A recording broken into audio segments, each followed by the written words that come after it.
The following is a presentation of the Hello Chicago Network.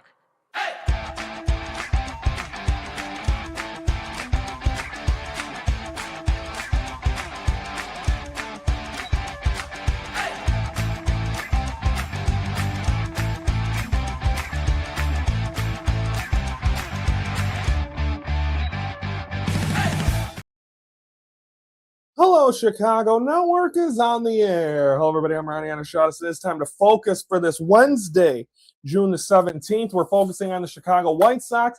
I'm still here in this bandbox thanks to my alter ego Yanni. But I'm gonna address Yanni at the end of this episode. So before we do that, we're gonna talk about your first place as of Monday morning, Chicago White Sox. So let's take a look at how the week that was for the White Sox, one of their hardest stretches we talked about, and we're like, okay. And I kept saying, I'm like, you get through this stretch, and it's going to be, and big things could happen. Tuesday through Thursday, they face the Atlanta Braves, walk-off win. What a job! Congratulations to Braden Montgomery. First major league game, he got a first RBI, first hit.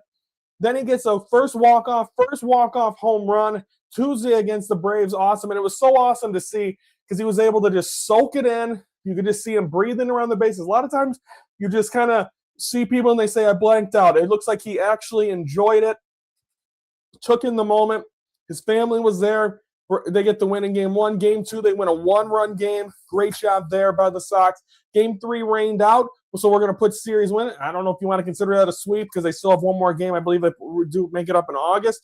And then the Dodgers come to town. Friday, what a game from beginning to end. They were able to get to Roki Sasaki, who's been really good at times. He's been really bad at times.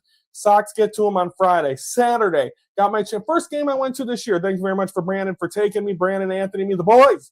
Got a chance to go with them. We talked a lot about Yanni. They're really annoyed with Yanni, and so am I.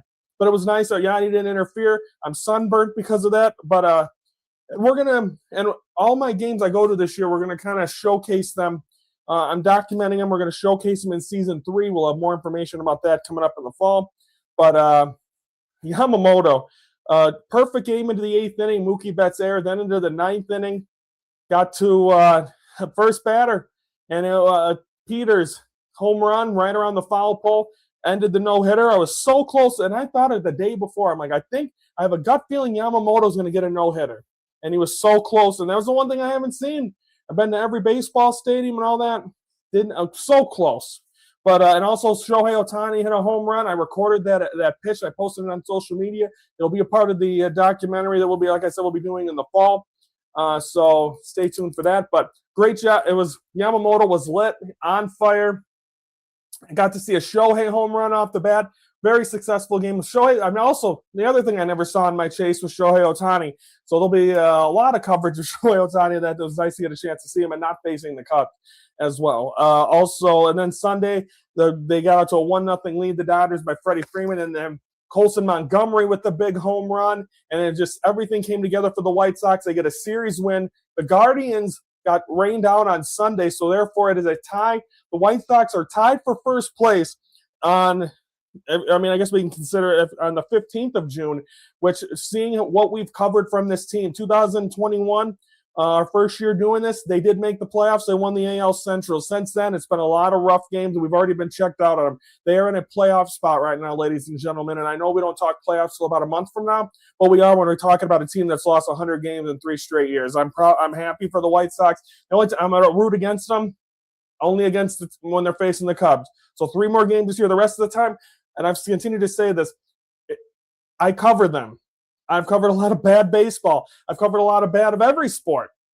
And I check out. It's fun to see the teams I cover do good. And I'm going to be happy for the White Sox. And then this week's going to be a test. They face Garrett Cole. They're going to face Carlos Rodon. They're going to be at the Yankees. So another test. 2 huge tests. The possible World Series preview. The Sox won 4 out of 5 games. Can't ask for much more. And then they start facing, now the schedule is a little lighter. Then they face a lot of American League Central teams. That's where you can start licking your chops. So go out to the Yankees. Don't get swept. Go out there, play well, try to get a win, try to take the series, and then you start facing the Tigers, but don't let your guard down. Put your claws, put your teeth into the neck of them, and knock them out. Tarek Skubal lost on Saturday, so he didn't pitch that well either. So what a job for the Sox, tied for first going into the week. They have the Yankees. They're currently in New York, and then they're at the Tigers. We'll recap that all next week here on the Hello Chicago Network. It is Pride Month here. We're talking about it here on the Hello Chicago Network. Yesterday, I kind of went on a tangent about it because just all the negative stuff kind of outweighs it, but we shouldn't. It should be celebrating Pride. It's a very big month.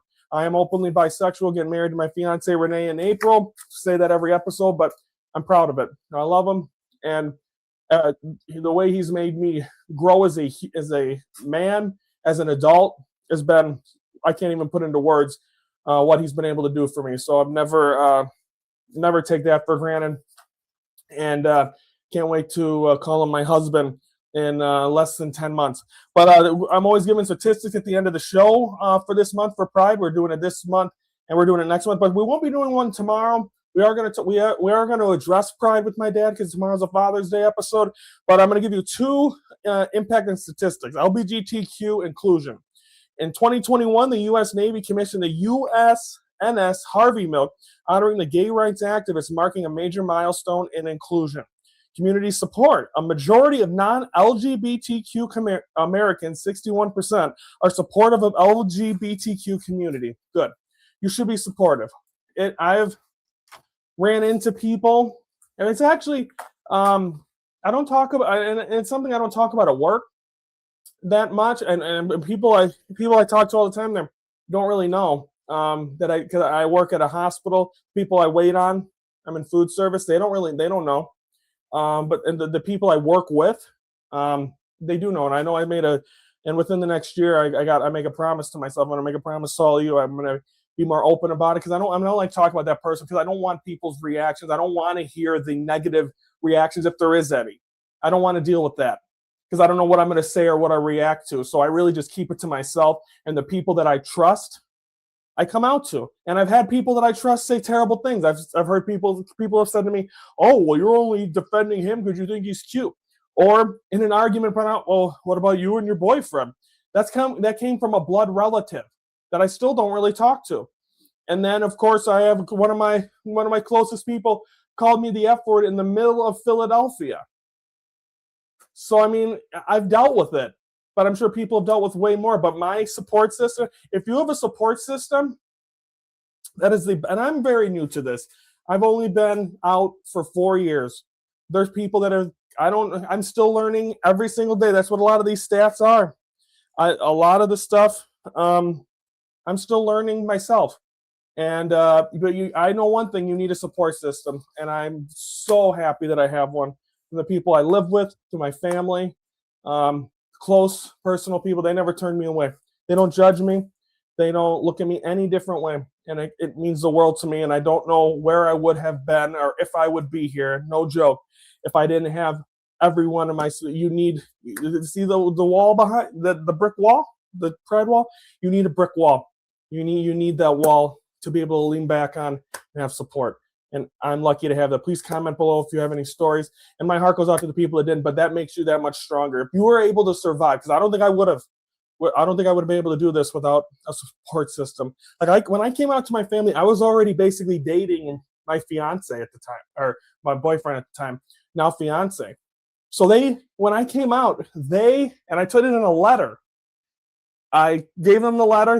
My mom thought, to my sister's, like, I came out to my sister and my niece and all that before I came out to my parents.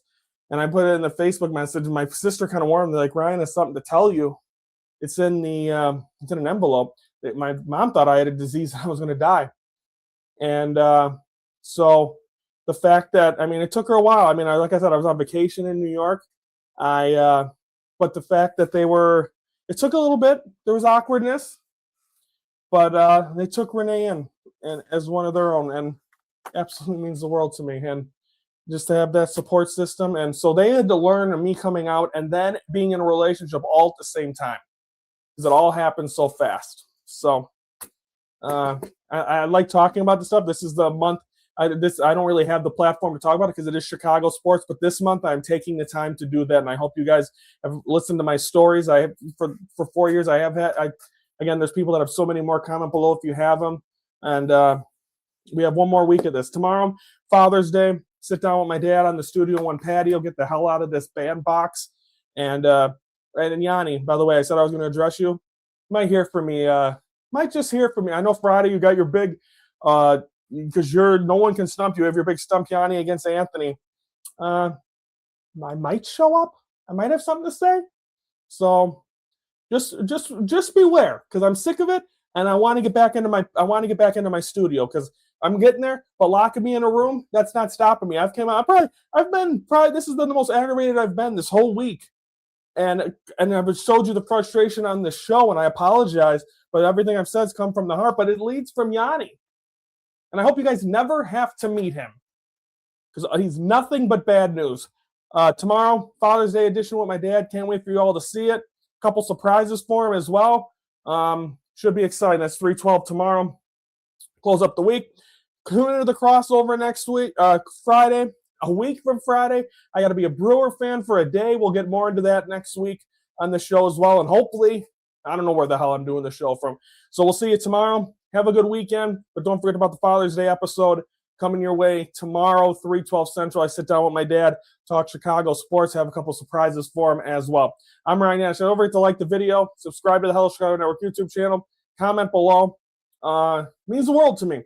And I'm glad I have this platform to be able to talk to you. I'm Ryan Nash from the Hello Chicago Network. We're the focus of Chicago sports.